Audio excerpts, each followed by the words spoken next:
સરકારી નોકરી વાળો. આઈ એમ ફાર્મિંગ વાળો. આઈ બેહીન વાત કરી. સરકારી નોકરી મહિને 50,000 પગાર.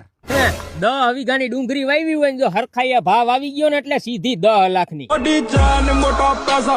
કાંઈ વાંધો નહીં. સરકારી નોકરીમાં 10 વાગે જવાનું ને 5 વાગે વિયાવાનું. અમે ફાર્મિંગ વાળા, મન થાય તે આવીને મન થાય તે જાય, કાંઈ લપ સપત નહીં, બાપની જમીન. કાંઈ વાંધો નહીં. અમારે નોકરી પૂરી થાય ને એટલે પેન્શન આવે. તારે જેટલું પેન્શન આવે ને એટલું મારે બે બેહુનું દૂધ થાય ખાલી. કાકા પોદરા ને સાણ નું ખાતર થાય ને વેસું એના તો નોખા. સરકારી નોકરી કરીએ ને તો પાછળની પેઢીઓ તરી જાય. હો હવે રોડ કાંઠાની ખાલી 1 વીઘો વેસું ને 7 પેઢીઓ બેઠી બેઠી ખાય તોય ખૂટે નહીં. હાલી નીકળો. આ ડોફો એમ નહીં માને. આમ જો સરકારી નોકરી કરતા ગામમાં નીકળાવે ને એટલે ઇજ્જત મળે, રોલા પડે રોલા.